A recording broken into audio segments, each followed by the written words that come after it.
con este tercer seminario, en época de quédate en casa, que nos da la posibilidad de capacitarnos, conocer tecnología, en este caso de microautomación.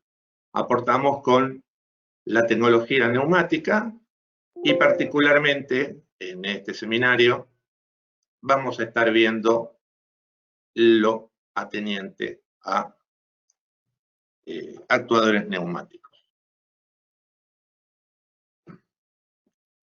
Particularmente entonces con los actuadores neumáticos,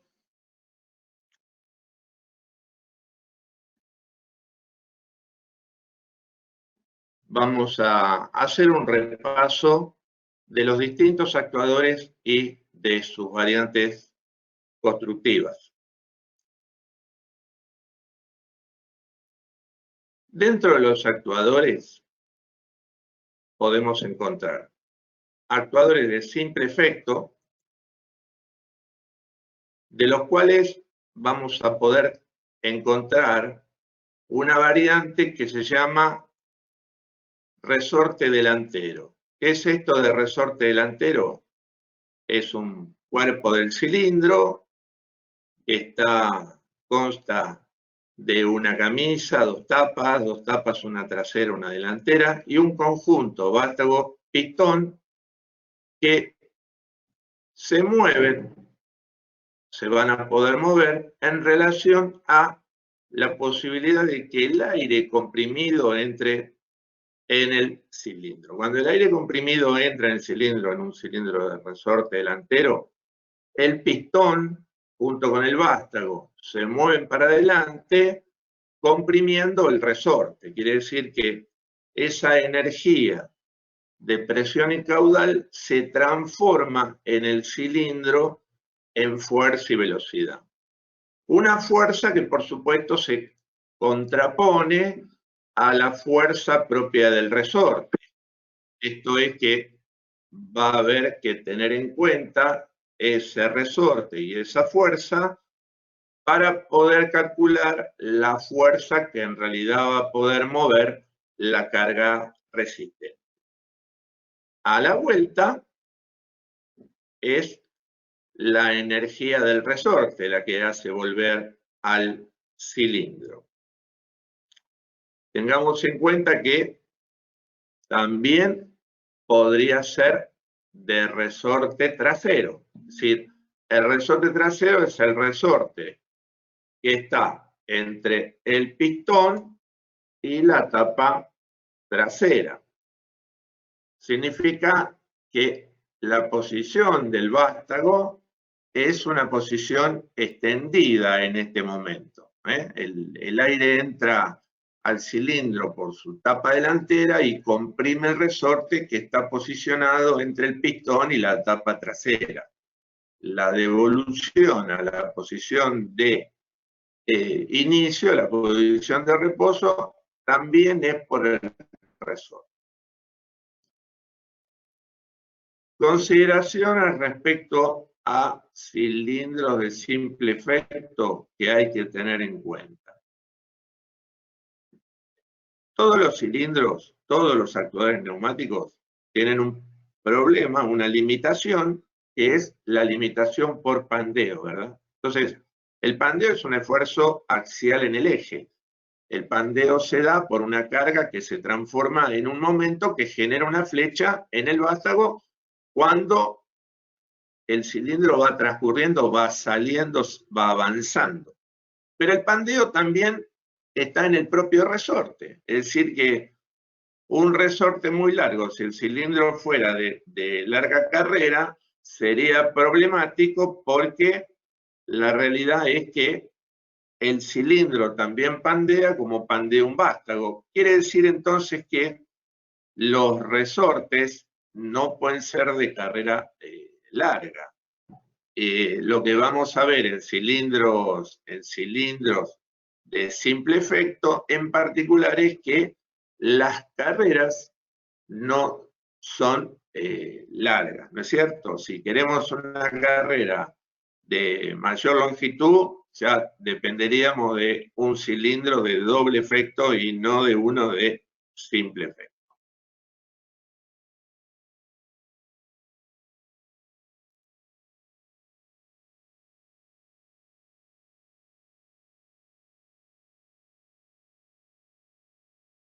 En cuanto a las familias de actuadores neumáticos, estamos viendo distintas familias de actuadores, empezando por el más chiquitito, que es el cilindro a cartucho.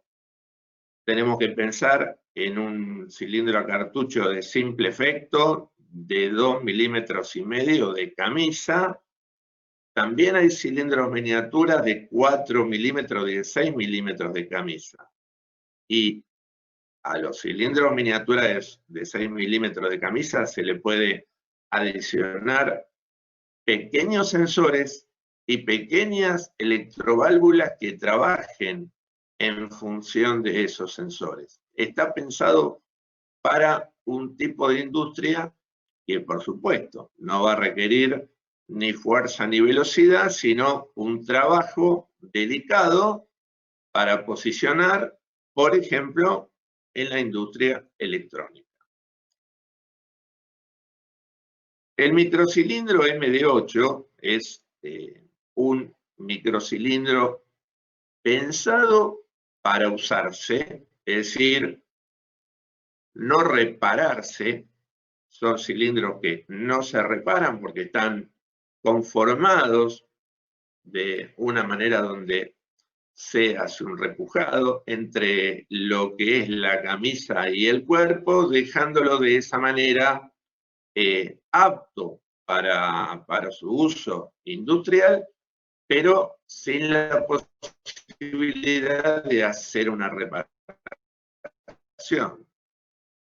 Esto da como resultado que cuando se fabrica este microcilindro, se ponga el mayor énfasis en su calidad constructiva con los mejores materiales disponibles para que su vida útil sea lo más posible y dure muchos miles de kilómetros recorridos por su vástago, que por supuesto se traduce en horas de funcionamiento de este microcilindro, que cumple con la normativa ISO 6432. Otro tipo de cilindro neumático es el cilindro llamado de serie CN10. Ya desde el diámetro 32 en adelante, y llegamos hasta los diámetros de 320 milímetros con este actuador, son todos reparables. Es decir, lo que se gasta en el cilindro se puede cambiar, se puede reparar. ¿Y qué es lo que se gasta en el cilindro que se puede reparar? Distintas guarniciones que tiene el cilindro en su interior, ¿verdad? Ya las vamos a ver en particular, pero que son las guarniciones de los sellos, las guarniciones de amortiguación, las guarniciones de trompa, etc.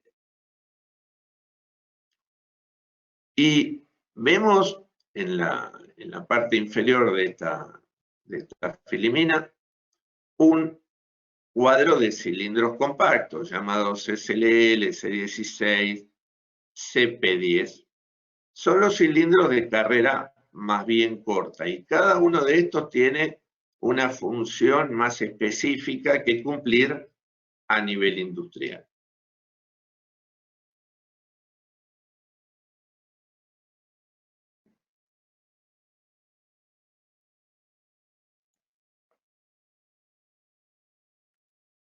En cuanto a las variantes constructivas de los cilindros o los actuadores neumáticos,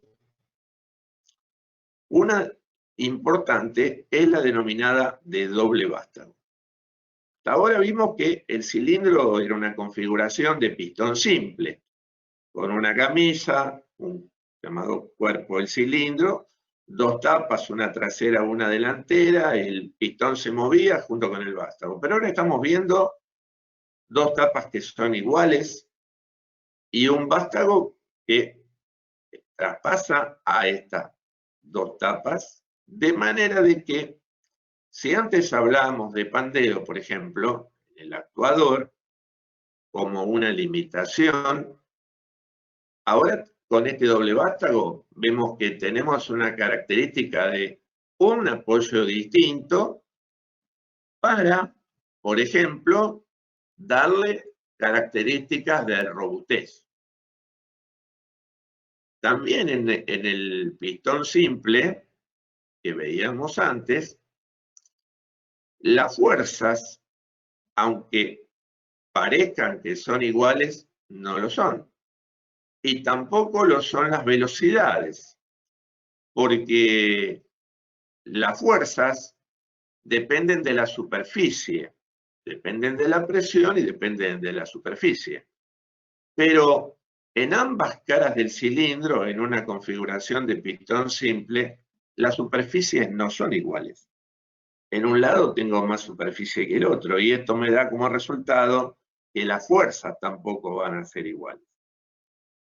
Y tampoco lo van a hacer las velocidades, porque si el volumen que tiene que ocupar el cilindro de un lado es distinto del otro, ese volumen es una función temporal hasta alcanzar la presión que haga mover al cilindro en un determinado momento.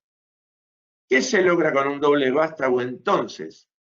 Que las fuerzas y las velocidades sean exactamente las mismas, darle una mejor robustez y también que pueda configurarse, si esto mecánicamente se mueve con sensores, por ejemplo, finales de carrera mecánico, en una configuración de pistón simple, si fueran sensores o finales de carrera mecánico, lo tengo que poner de un solo lado del vástago, donde el vástago se mueve.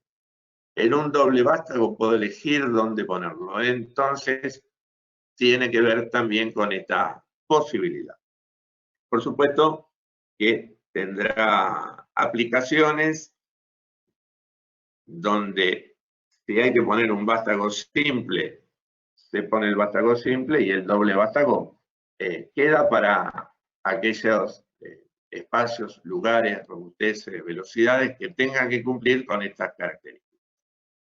Estos doble vástagos existen en distintas familias de actuadores. Por ejemplo, lo estamos viendo en la línea CP10 y en la línea MD8.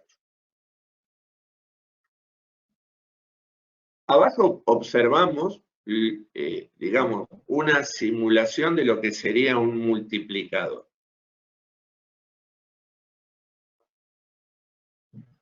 ¿Multiplicador qué significa? Multiplicar fuerza, porque una válvula que está vinculada a ese actuador para hacerle ingresar el aire, esa válvula lo hace a dos orificios de entrada que están vinculados con superficies del pistón. Quiere decir que la superficie prácticamente se va a duplicar. Hay que considerar que el vástago ocupa un lugar en el espacio y por lo tanto en un multiplicador no es el doble de fuerza lo que voy a tener cuando el cilindro se desplace, por ejemplo, en este caso, hacia la derecha. El otro tema también es que con un multiplicador de fuerza no voy a tener con esta configuración la igualdad de fuerzas y velocidades tanto en el avance como en el retroceso.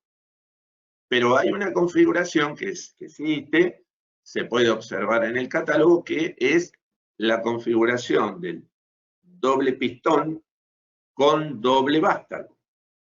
Sería como lo que vimos en el doble vástago, pero puesto en un multiplicador. En este caso sí, la fuerza y la velocidad sería igual tanto en el avance como en el retorno. En series de cilindros como la de CN10, el multiplicador es de 2 etapas, o sea, un cilindro a continuación del otro con un vástago común y pistones vinculados a ese vástago. En una familia distinta, como por ejemplo la serie CP10, podemos tener 2, 3 y hasta 4 multiplicadores también, y la posibilidad de tenerlo también en tándem en la línea de CP10, que no es que los dos vástagos que los dos pistones se van a mover juntos porque hay un solo vástago y dos pistones, sino que en el tándem un pistón y un vástago mueve a otro pistón y a otro vástago, logrando de esa manera carreras y fuerzas que pueden ser distintas dependiendo de qué aplicación se trate.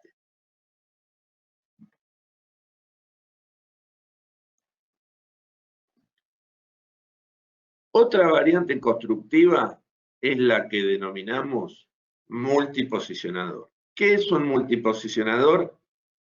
Son dos cilindros neumáticos, son dos actuadores neumáticos tomados de sus tapas traseras. De manera que a una misma familia de, por ejemplo, CN10, con dos cilindros que evidentemente tienen que ser del mismo diámetro, pero podrían ser de distintas carreras, que también podrían ser iguales, pero el objetivo es tomar 4 medidas o 4 distancias que van a ser muy precisas porque va a existir lo que en realidad se llama un tope cualitativo, es decir, es algo muy práctico y muy preciso cuando se quieren manejar distintas medidas o distancias a alcanzar, en este caso por la punta del vástago del cilindro que no está, digamos, vinculado, ¿verdad?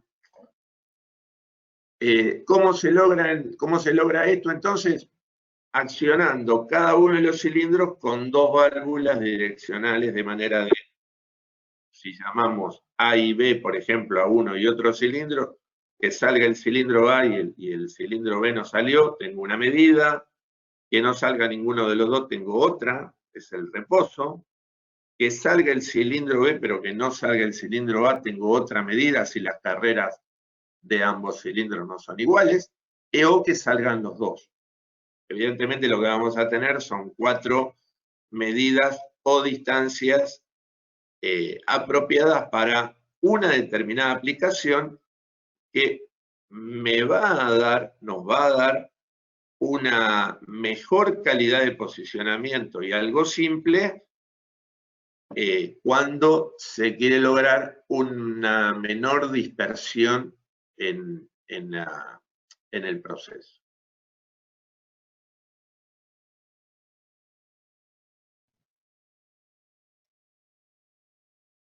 Respecto al censado, habíamos hablado antes de finales de carrera mecánicos, ¿verdad?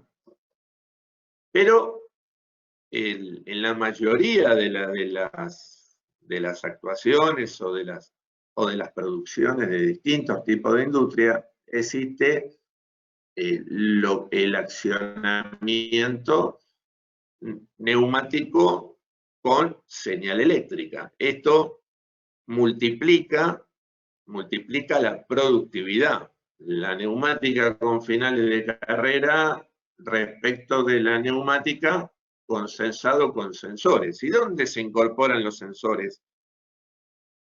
En una forma muy sencilla, todos los diseños de cilindros están pensados para adaptar sensores. Estos sensores en general pueden ser de dos tipos, o pueden ser de tipo magnético, como por ejemplo estamos viendo el sensor de MR, o de tipo magnético de efecto Hall, como por ejemplo el sensor DSL. ¿Dónde se incorporan los sensores? En los propios actuadores. Como dije, están pensados para incorporar el sensor. Entonces, sea en ranuras, ya sea en alojamientos, ya sea con soportes que vinculan al sensor al cilindro, el sensor le va a decir al sistema de control dónde va a tener que actuar para limitar la carrera de actuación. Si queremos, por ejemplo, que el sensor o que el cilindro recorra totalmente su carrera, pondríamos los sensores en los extremos del actuador, pero también podríamos incorporar en un determinado actuador neumático varios sensores a lo largo de su camisa, en estas ranuras o con los soportes, y cada uno de esos sensores me podría indicar algo, le podría decir al sistema de control que lo pare al cilindro en una determinada posición y lo mantenga, por ejemplo, temporizado hasta que vuelva a salir, o que ese sensor, que ahora el pistón magnético, cuando pasó por abajo del bulbo que encierra a dos contactos que están normalmente abiertos, ese sensor actuado puede actuar sobre otra parte del sistema. Por ejemplo, actuar un componente, un elemento que esté a 50 metros del lugar donde está localizado el propio cilindro. Entonces, como dije, el sensor actúa por campo magnético cuando el pistón, que puede o no contener un imán, esto es una variante constructiva elegida por el usuario. Así que los cilindros pueden ser con imán o sin imán. Y que tenga imán incorpora la posibilidad de que a futuro se pueda poner un sensor. El imán es un anillo inyectado en tierras magnéticas que se incorpora. El pistón está construido por dos partes de SAMAC, de inyección de SAMAC, y en el medio de esas dos partes se incorpora el anillo de imán. Su alojamiento es perfecto y se incorpora luego un anillo de desgaste que lo cubre, que lo protege, y una guarnición que lo protege al imán contra posibles, digamos, desplazamientos que puedan afectar su vida útil. Esto, entonces, cuando ese imán o anillo de imán pase por abajo del sensor, el sensor, que normalmente está abierto, se cierra y emite una señal a un relé, a un PLC, a un sistema.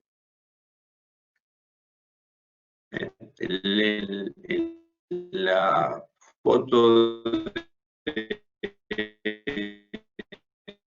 de abajo, lo que vemos es un cilindro que tiene ranuras y el sensor se aloja en esa ranura. Está pensado para los sensores de ese, que también tiene una ranura, o puede tener un CP10, varias ranuras, cada una en su cara. Puede incorporar también el sensor DMR.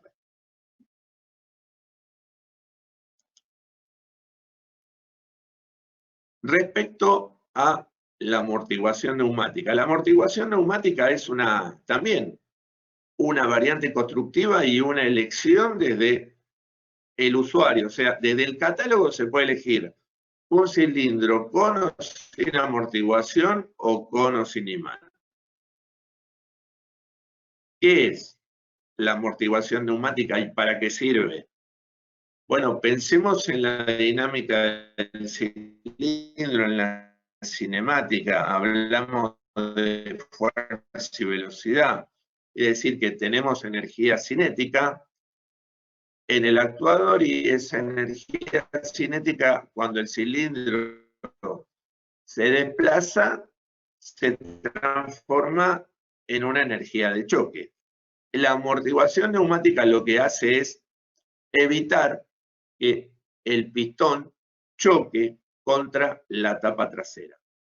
Esto, vuelvo a repetir, se da en los casos que el actuador necesite trabajar con una cierta velocidad que esto lo produzca. Si la velocidad es lenta, por ahí no lo necesite a esta configuración constructiva, pero es importante también tenerlo en cuenta a la hora de elegir un cilindro que podría elegirse tranquilamente con amortiguación neumática, aunque no se use, para luego, si es necesario usarla, ya lo tengo.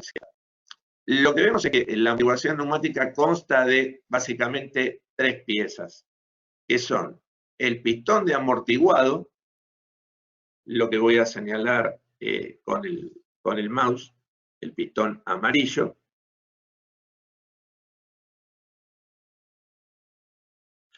el tornillo de amortiguado, que es el tornillo que va en la tapa trasera y en la tapa delantera, que limita el caudal de aire de ¿qué? De lo que le deja pasar cuando cierra el sistema con la guarnición de amortiguado, que es el tercer elemento. Entonces, en este momento, el pistón amarillo tomó contacto con la guarnición de amortiguado y generó un volumen determinado que está obligado a pasar por un único orificio que está comunicado con el tornillo de amortiguación. Este único orificio que está comunicado con el tornillo de amortiguación es el que regula el caudal de aire que va a dejar pasar el actuador en su posición cuando alcance la guarnición de amortiguador. Es decir, no es que estoy regulando la velocidad de la carrera del cilindro en todo momento, sino que estoy regulando con el tornillo de amortiguador el caudal de aire que va a pasar cuando alcance esa posición el pistón de amortiguado. Cuanto más cierro el tornillo de amortiguado, genera una resistencia mayor. Cuanto más lo abro, genera una resistencia menor. Tiene que ver con las energías de presión, porque en definitiva lo es por una contrapresión que produce ese volumen que se está frenando a la energía cinética de movimiento del actuador. En los cilindros, cuando no tienen carga y se prueban, por ejemplo, en fábrica, la amortiguación se regula para la posición de sin carga. Entonces, evidentemente, cuando este cilindro llegue a la planta y tenga que ponerse en una máquina, seguramente se va a tener que tocar el tornillo amortiguado para regularlo. Entonces, ¿cuál es la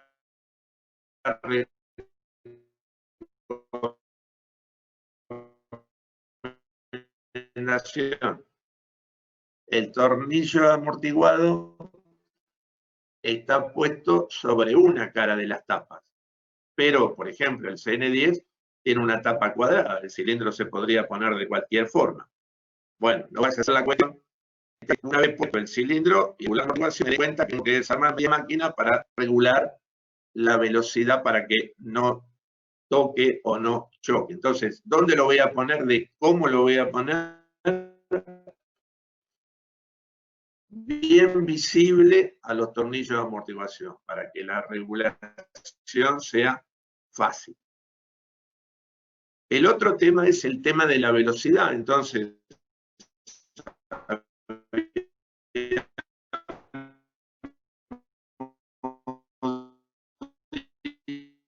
yo que en cilindros que no llevan carga, la velocidad es una. Por supuesto, esta velocidad depende de la presión que entra al cilindro. Máxima presión de menor rozamiento con la barra bien cerca del cilindro. está probado en laboratorio las velocidades máximas que da el cilindro por cada configuración. Sin embargo, también cuando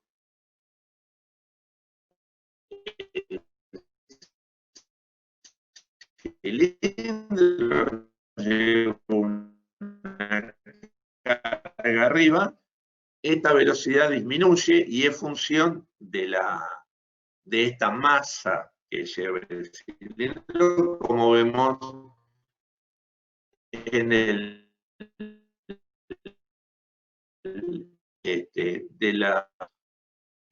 una determinada masa con un determinado cilindro, la velocidad va a disminuir en función de una cosa. Cuanto más diámetro tiene, más posibilidad de fuerza a una misma tensión, menor a su. ¿Por qué? Porque el volumen asociado también va a ser mayor. Entonces, le va a costar más llenar con aire el espacio, el volumen, para alcanzar la presión para mover lo que tenga que mover. Esto significa que cuanto menor es el diámetro del cilindro, menor es la fuerza que puede hacer, cuanto mayor es el diámetro del cilindro, menor va a ser la velocidad a la que se pueda desplazar.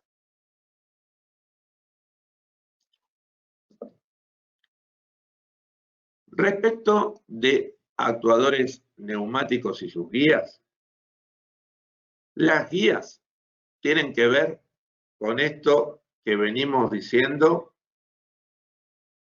del pandeo, ¿verdad? Los cilindros pueden pandear. ¿Y qué es lo que puede pandear? Puede pandear el vástago, o como veíamos en un cilindro de simple efecto, puede pandear el resorte. Entonces, en una configuración donde el cilindro tenga que aguantar una carga por sí solo, ¿cómo se puede ayudar a ese cilindro para soportar mejor el esfuerzo de pandeo?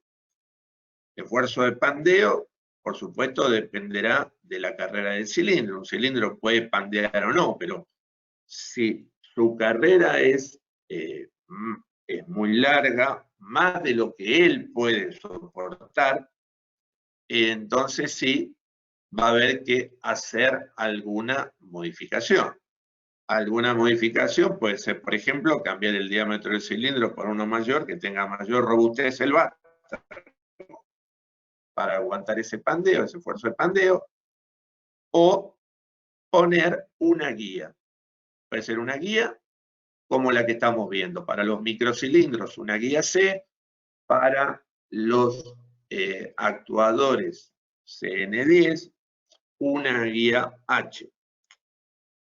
Estas guías están conformadas por un cuerpo en H que se vincula al propio cilindro. Tengamos en cuenta que una guía H le está quitando al cilindro, o sea, cuando se pide un cilindro con guía H, va a venir con un vástago prolongado para incorporar esa guía. Y estas guías pueden ser, entonces, pueden en general tener dos configuraciones, o ser con bujes o tener tornillo de bola recirculantes para un menor rozamiento. Entonces, uno elegirá en función de la carga y la velocidad el tipo de guía que quiere para cada uno de los cilindros que necesita.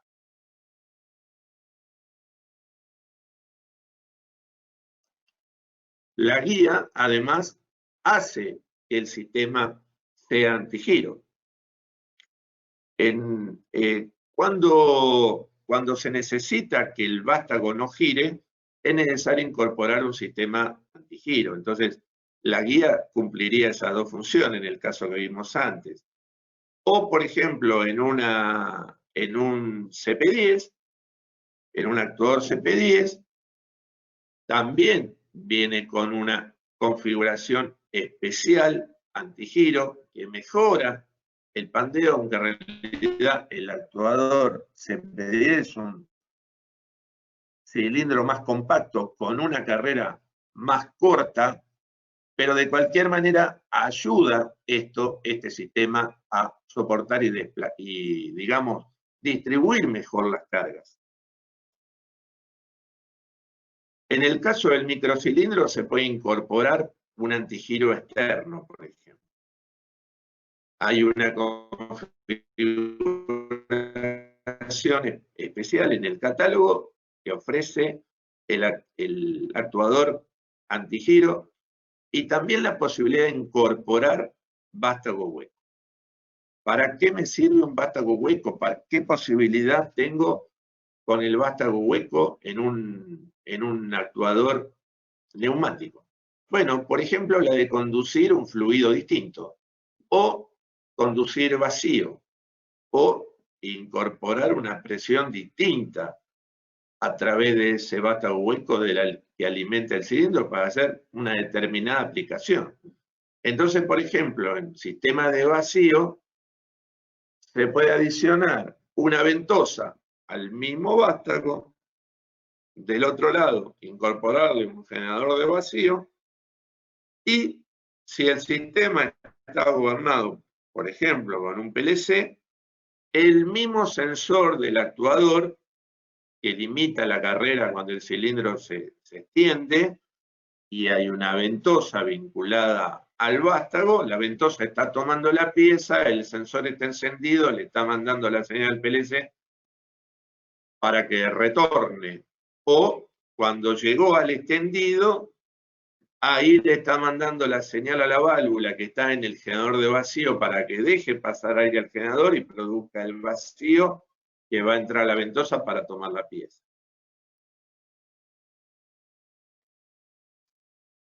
Otro actuador que se puede ver en el catálogo es el actuador CAPS. Estos actuadores pueden incorporar un pistón o dos pistones, como por ejemplo es el que estamos viendo en este caso. Es un actuador que tiene dos pistones independientes. Esto significa que sumado a las superficies de las dos camisas internas que tiene este cilindro, en coincidencia con los dos pistones que tiene, la robustez que tenga sumada a la fuerza que tenga y el sistema de antigiro lo hace muy apto, muy robusto para poder, por ejemplo, desplazar cargas o incorporarse como tope en algún mecanismo para soportar cargas que tenga que limitar con su propia estructura.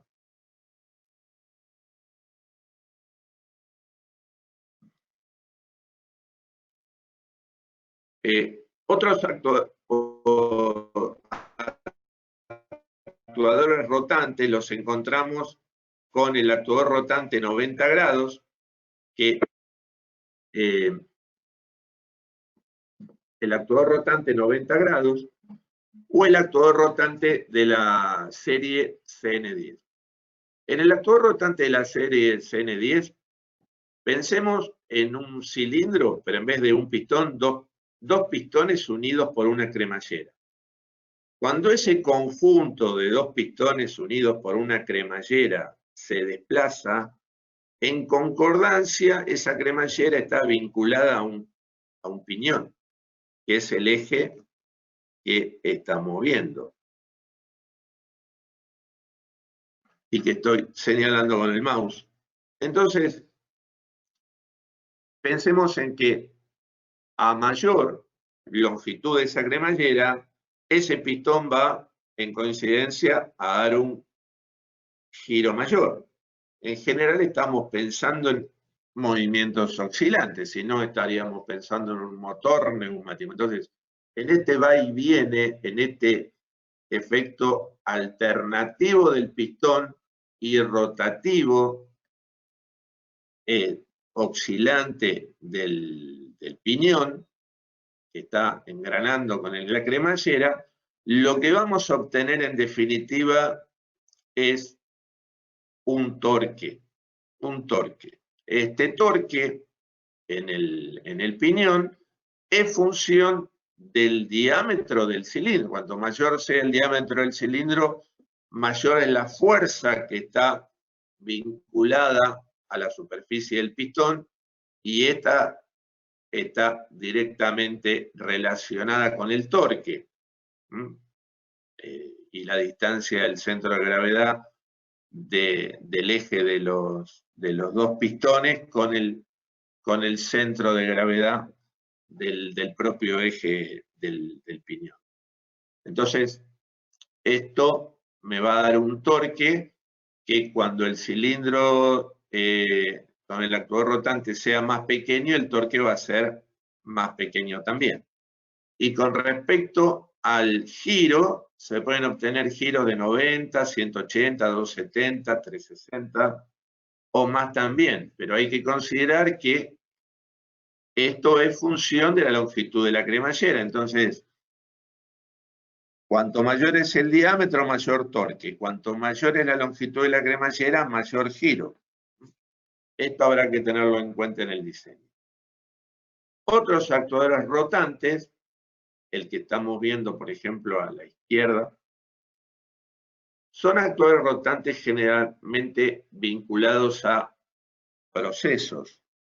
También pueden ser de simple efecto, también pueden ser de doble efecto, pero en general dan una rotación con un ángulo bien determinante. Por ejemplo, 90 grados, en este caso.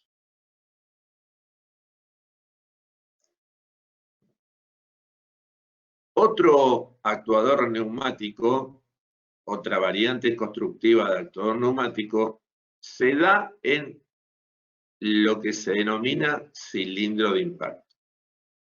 ¿Qué es? ¿Cómo funciona? ¿Y para qué se aplica un cilindro de impacto? Un cilindro de impacto está pensado para desarrollar energía. Esa energía que desarrolle está pensada para cortar, deformar, embutir, doblar, por ejemplo, una chapa. Entonces, si yo necesitara cortar una chapa, necesitaría saber la energía capaz de poder cizallar esa chapa, que dependerá de varios factores. Y lo que en realidad está haciendo el cilindro de impacto es generar esa energía de corte en la chapa por un valor equivalente de energía cinética. Entonces, la energía cinética que desarrolla el cilindro es máxima cuando la distancia es de un determinado valor. En general, la distancia en un cilindro de impacto para poder obtener la máxima energía cinética de este ronda aproximadamente en los 10 centímetros de su carrera. Significa que el cilindro va a desarrollar su máxima energía cinética a esa distancia. Esa energía cinética se va a transformar en el golpe, en un embutido, en un doblado o en un corte. Y con este cilindro se pueden hacer tantos accionamientos unitarios como semiautomáticos como automáticos. Está pensado internamente para que lo pueda hacer. Y hay 3 variantes constructivas, o sea, 3 diámetros de cilindro. En definitiva, la variación tiene que ver con la variación de la energía en newton metro que desarrolle esta energía cinética medida en newton metro. Es la variación por diámetro, la variación diametral. Lo que hace el cilindro en su funcionamiento es acumular aire. Como vemos, tiene en la foto del cilindro, le estoy señalando, tiene un lugar donde poder acumular. esa acumulación de aire en algún momento se va a disparar. Y se va a disparar cuando se venza lo que se conoce como una presión reactiva que está vinculada a una resistencia en el orificio de escape de la válvula por un regulador de caudal que le está dando una resistencia, una presión reactiva y está obligando a acumular. Pero en algún momento es vencida y cuando es vencida se mueve y cuando se mueve, toda esa acumulación de aire toma contacto con toda la superficie del pistón y en ese momento el cilindro se empieza a acelerar y alcanza su velocidad máxima a esos 80, 10 centímetros de carrera aproximada.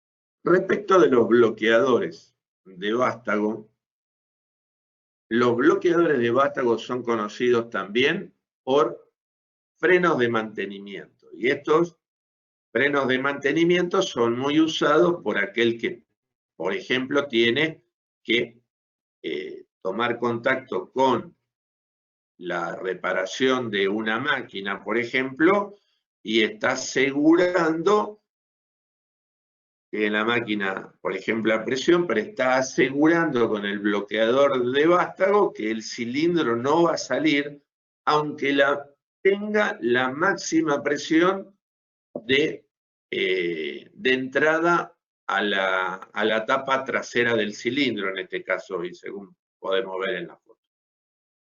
Quiere decir que el bloqueador de vástago actúa como una mordaza que aprieta el vástago y no lo deja mover. Y solo va a ser liberado cuando se pilotee el aire de bloqueo. Entonces, hay un orificio donde se conecta aire y se pilotea desde otro lugar. Quiere decir que primero habrá que desbloquear con una válvula y luego el cilindro estará operativo para funcionar. Estos bloqueadores de vástago, entonces, la recomendación es no usarlos como freno dinámico, o sea, no frenar al cilindro con un bloqueador, sino tener una característica de mejor seguridad, de mayor seguridad usándolo. No están pensados para frenarlo dinámicamente, digo. Entonces, estos bloqueadores de vástago se pueden utilizar tanto para series N10 como para los actuadores MD8. Tengamos en cuenta que le está quitando carrera al cilindro, quiere decir que hay que pedirlo con vástago prolongado.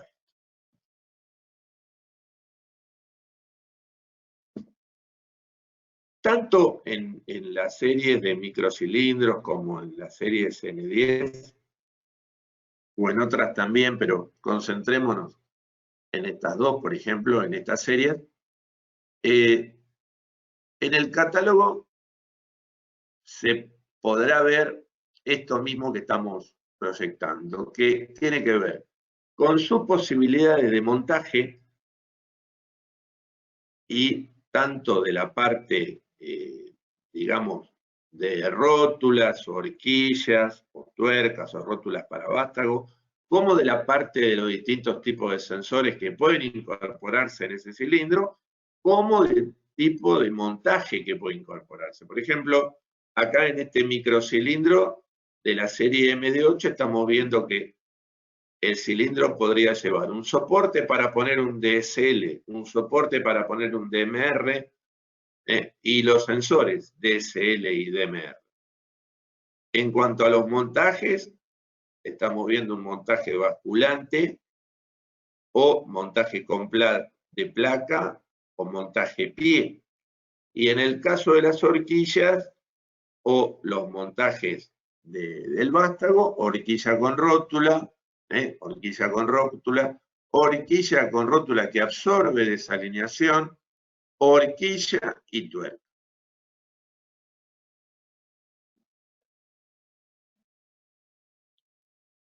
También hay que tener en cuenta que si se necesita algo más especial, dentro de lo que es el catálogo se podrá observar esta misma configuración o tabla, donde indica las posibilidades de ejecución disponible o en algunos casos de consulta para todas las series de cilindros que estamos viendo.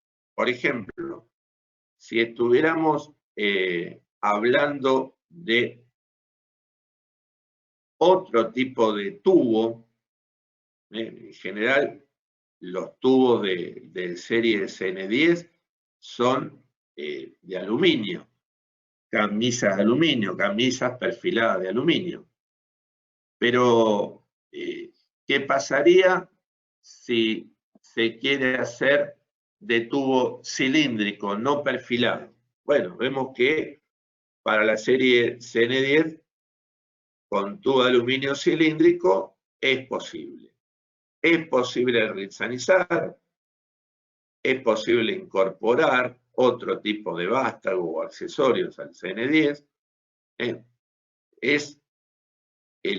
Digamos, es posible usarlo sin lubricación, es posible tener una ejecución para alta velocidad con sellos distintos.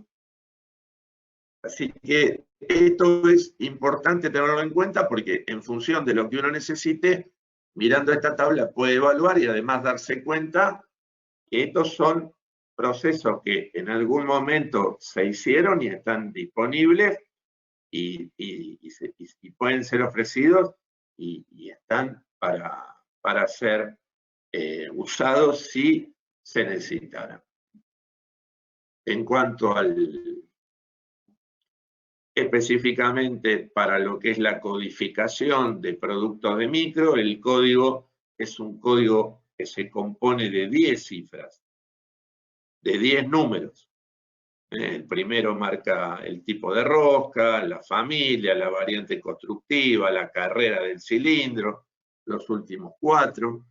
Pero en general, si esa configuración es especial, incorporará más códigos, que tendrá que ver el primero con el tipo de protección, el segundo con el tipo de tubo, el tercero con el tipo de funcionamiento, y luego, si es el tema de la temperatura, si es bitón, si es estándar. Si el número es de código de cifra, por default esto es todo 0. O sea, y entonces sería válido solamente el número.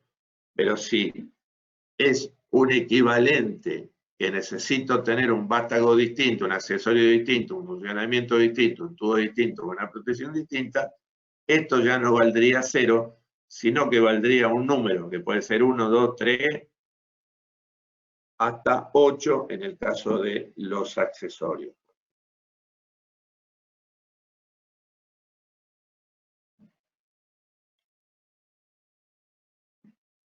Muy importante el tema de saber qué disposición de fuerza tengo que tener en el cilindro, puedo tener en el actuador.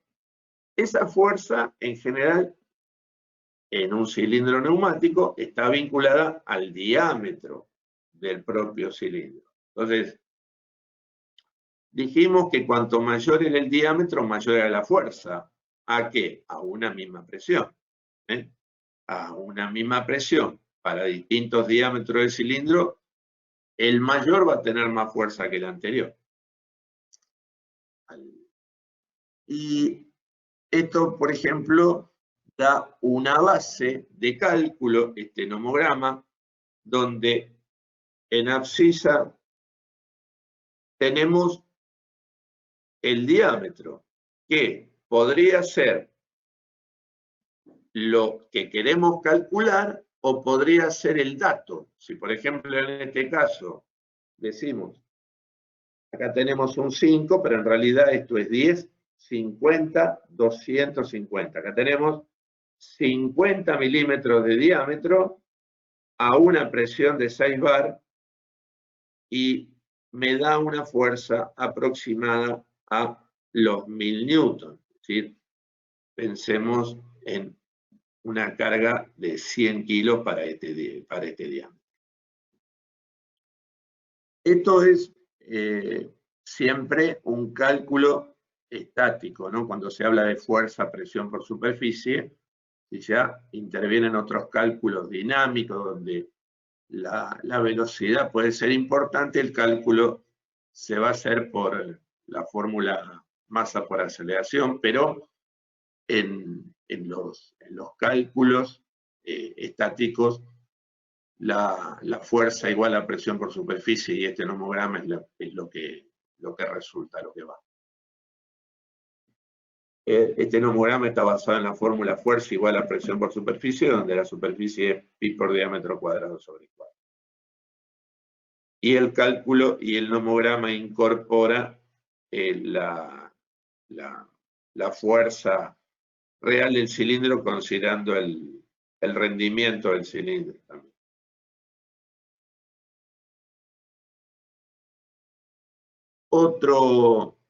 Otra posibilidad es calcular cuánto consume el cilindro, porque lo que necesite tener como elemento generador,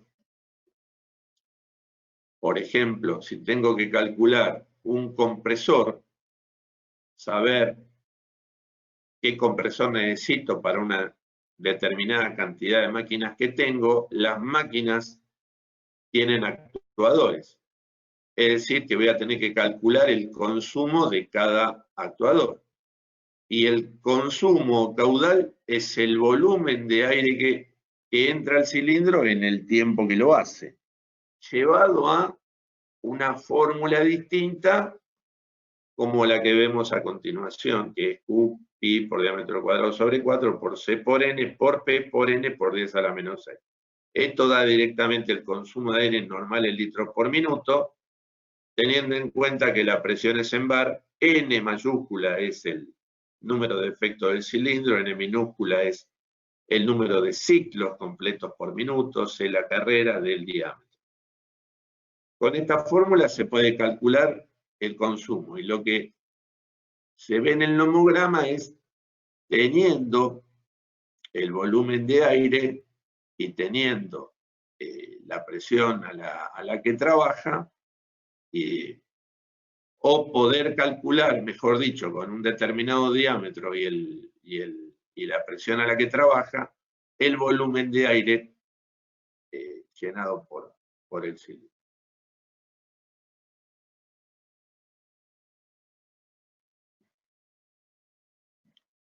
Otro tipo de actuadores son los actuadores sin vástago.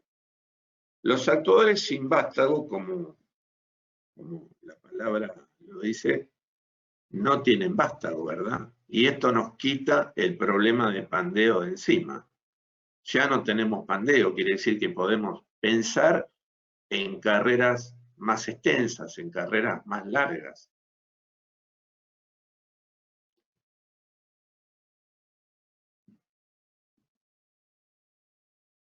¿Qué ventajas me configura tener un cilindro sin vástago?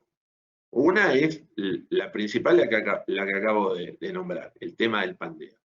Tener carreras más largas es importante. Pero también es muy importante el volumen ocupado, porque pensemos en una carrera de 2 metros, por ejemplo. Si tuviéramos un cilindro para un determinado diámetro que no sea afectado por el pandeo, que tenga una carrera de 2 metros, necesitaríamos un espacio de 4 metros. En términos de practicidad, un cilindro sin vástago son 2 metros. Así que ocupa la mitad del espacio que una configuración común. Y otras posibilidades es articularlo para que funcione como un manipulador, es decir, si incorporamos a los cilindros sin vástago como columnas o como vigas, tenemos la posibilidad de tener un manipulador con un espacio a desplazarse y generar un pick and place que pueda mover y llevar cargas de un lugar a otro. Las aplicaciones son numerosas. Por supuesto, las variantes constructivas de sensado y amortiguación las incorpora también. ¿Cómo es que el aire no se pierde en el intento? La pregunta de muchos de ustedes seguramente. Bueno, pensemos en dos bandas que las señalo acá con el mouse. Una banda interna, una banda que es de acero, de alta calidad, muy plana, que simplemente va a ser ajustada desde las puntas con tornillos y enhebrada por el pistón. O sea, se enhebra en el pistón interno y vuelve a salir antes del sello. Entonces, si tengo aire, le pongo aire al cilindro, este pistón interno se mueve y este pistón interno está vinculado a un pistón externo que también se va a mover, es lo que voy a ver. El pistón interno no lo voy a ver. Está adentro de la estructura perfilada del cilindro. Pero es lo que en definitiva se mueve. O sea, la presión efectiva se configura y se transforma en movimiento por la superficie de esa cara plana del pistón interno. Vinculado a ese pistón interno está el carro externo y al carro externo está vinculada la carga.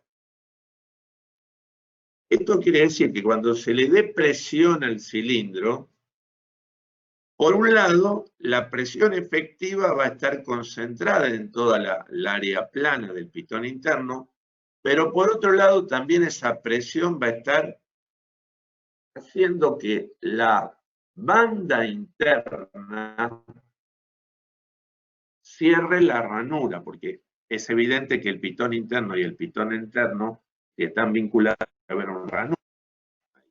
La ranura está a lo largo de toda la carrera y esa ranura hay que taparla.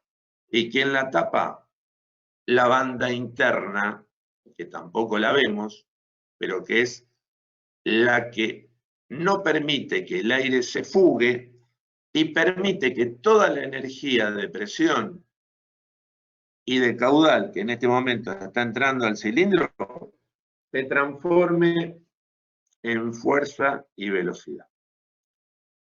Y externamente, una banda externa, también de acero inoxidable, también ligada con tornillos entre las puntas, se enhebra pasando por el pistón externo.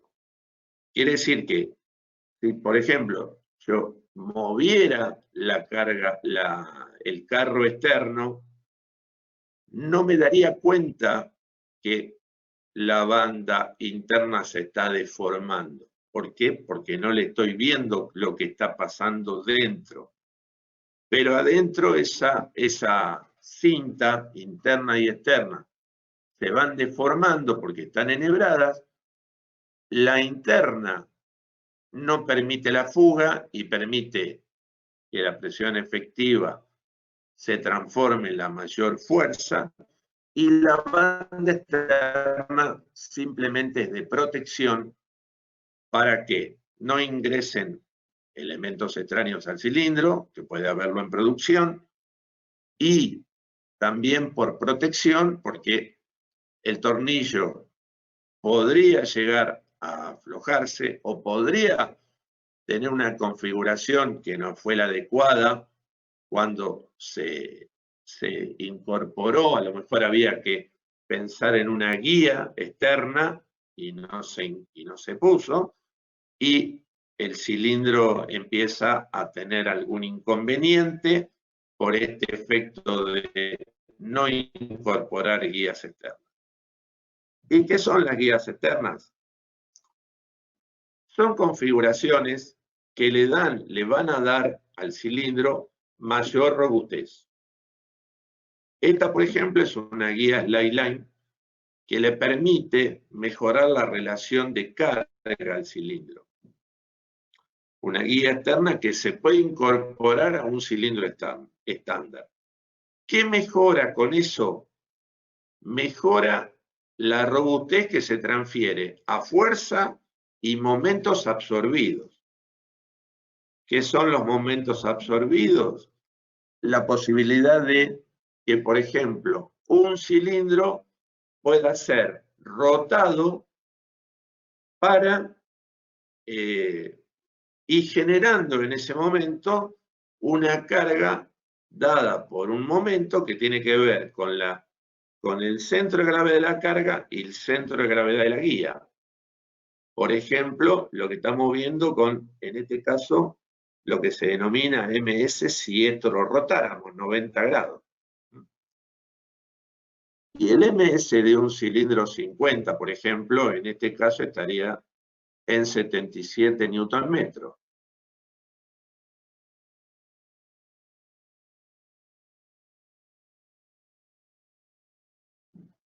Contra el MS de un cilindro estándar que está en 12 Nm.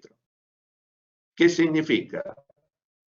Que si yo no le pongo la guía adecuada, no va a hacer que el cilindro no funcione, pero podría ser que el cilindro se deforme muy rápidamente y no funcione adecuadamente. Las guarniciones se desgasten, haya fugas, generen fuerzas y contrapresiones, se desalinee todo el conjunto, las bandas trabajen mal y empiecen a aflojarse y bueno, esto tiene que ver con el uso y la aplicación.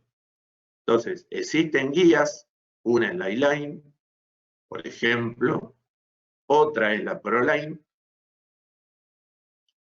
que es una guía compacta de aluminio y acero, que trabaja sobre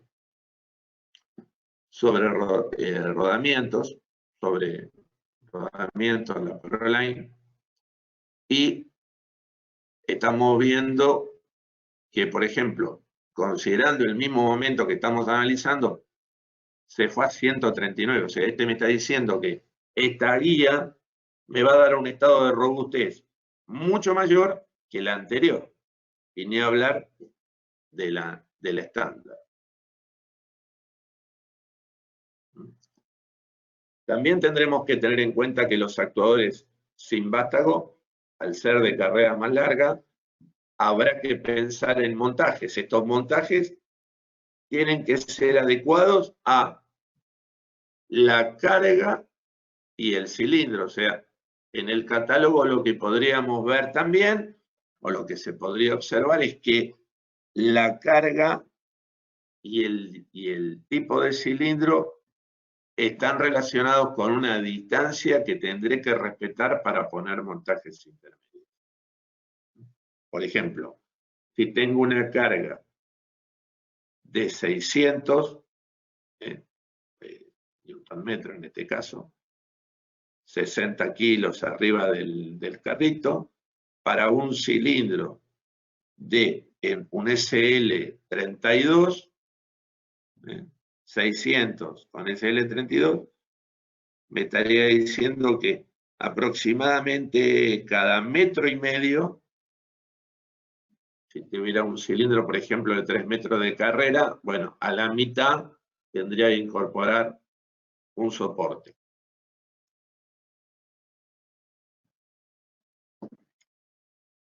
También los amplificadores de presión están considerados como, es un elemento, un equipo en sí mismo, pero está dentro de lo que es configuración de actuadores.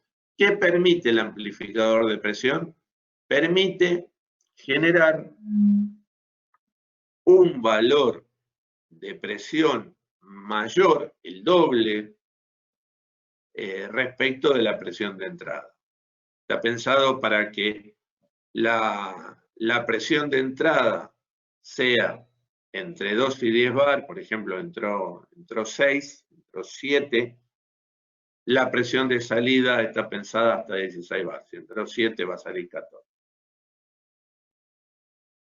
Donde se usa, donde sea necesario en una máquina o en un proceso que necesito mayor presión para hacer algo y no lo puedo obtener de la red, no me alcanza el valor de presión que tengo en la red, ahí le puedo poner un amplificador puntual. Y el amortiguador hidráulico de choque, que son los elementos que me van a poder dar una configuración de no choque, no vibración en un automatismo, con la posibilidad de que toda la energía de choque se transforme en calor en el propio amortiguador. O sea, es una conversión energética que el propio amortiguador hace dentro de él. Y por eso la energía se disipa completamente dentro del amortiguador y no hay una energía residual si el amortiguador está bien calculado. Para esto existen cálculos y ejemplos de cálculos que también se pueden observar en el catálogo. Y los amortiguadores hidráulicos HADA, donde permitirían que un cilindro neumático que o se quiere disparar o se frena, con el amortiguador genera una velocidad constante que en muchos casos en neumática es importante. También habrá que tener en cuenta su procedimiento de cálculo.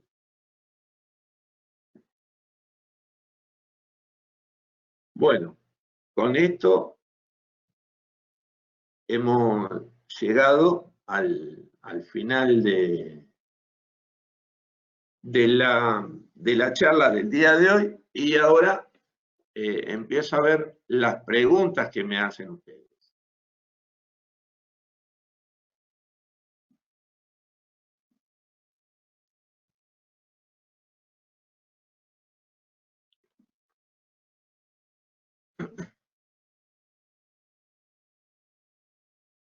Aníbal, para calcular el diámetro, la fuerza que da es para los doble efectos. ¿Sí? ¿Cómo se sabe el K?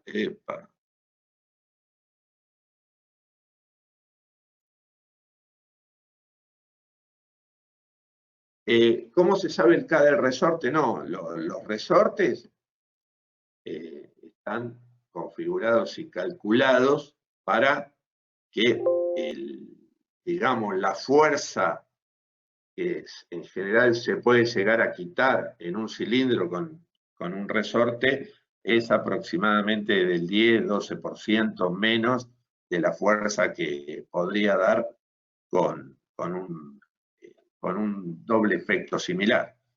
Si ya se necesita hacer una aplicación especial, se necesita calcular el resorte, ese dato habría que vincularlo con ingeniería, pero me parece que no sería este caso.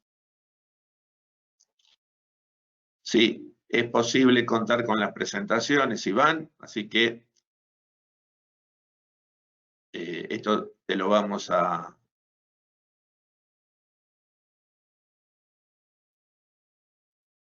Bueno, Lucas, los pistones son de acero o de aluminio. No, los pistones son de aluminio. Los pistones son de aluminio. En algún caso es AMAC.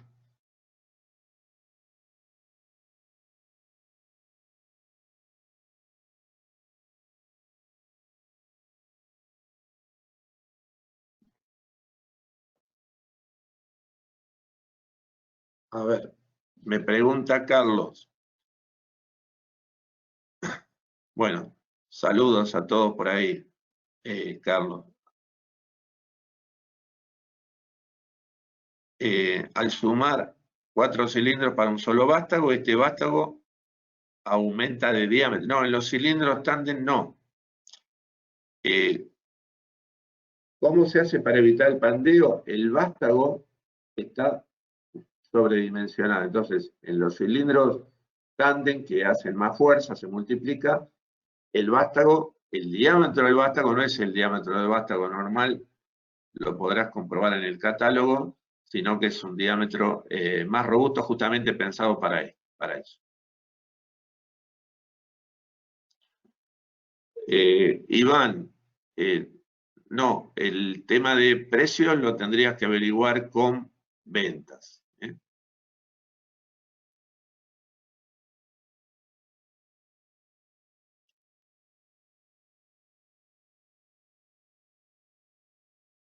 Bueno, me dicen que hubo algunas fallas en algún momento del audio. De cualquier manera, estos videos van a también, seguramente, los van a tener para poderlos mirarlos en aquellos casos que no lo pudieron tener perfecto.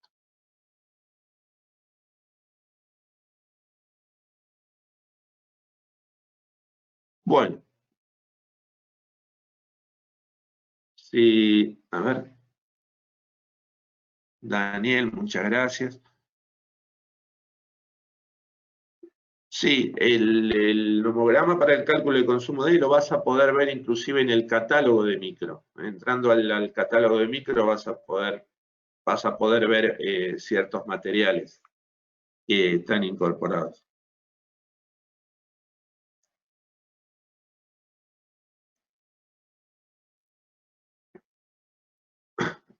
En el caso de la industria de los cilindros sin vástago, César, vi muchas aplicaciones. Pensemos que los cilindros sin vástago, calculo yo que tienen algo más de 25, por ahí debe andar entre 25. Yo los empecé a ver en la industria, en las empresas que empezaron a traer a la Argentina cilindros con cilindros sin vástago, estos productos. Así que todo lo que sea, por ejemplo, traslado de herramientas cortantes, por ejemplo, queremos cortar una tela, queremos cortar algo, imaginemos una gilet en el carrito, que haga un corte longitudinal de una tela en un proceso actual. Una tela de gran dimensión. Estos cilindros sin vástago también los vemos en puertas de vehículos ferroviarios, lo vemos en el sistema hospitalario, lo vemos en las puertas de los aeropuertos, por ejemplo, para sacar otro caso en la industria. Para lo que es pick and play, por ejemplo, se puede armar un rack completo y automatizarlo con cilindros sin vástago que funcionen como columnas y otro que funcione como viga para llevar una determinada carga, llámese lo que se quiera, al producto, pero ponerlo en un rack en una matriz determinada y hacerlo automáticamente. Como ejemplo, ¿no?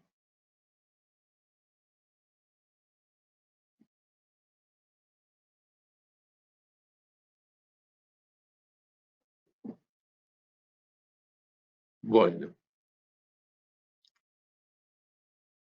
Sí, Luis, no sé específicamente si, digamos, si es puro el material, pero seguramente es de material de latón, para que pero que no le quite vida útil. Ese dato se puede averiguar con ingeniería, te lo averiguo. Bueno, gente, estamos dando por finalizado este seminario. Muchísimas gracias por la atención. Espero que haya sido de utilidad y nos vemos en el próximo.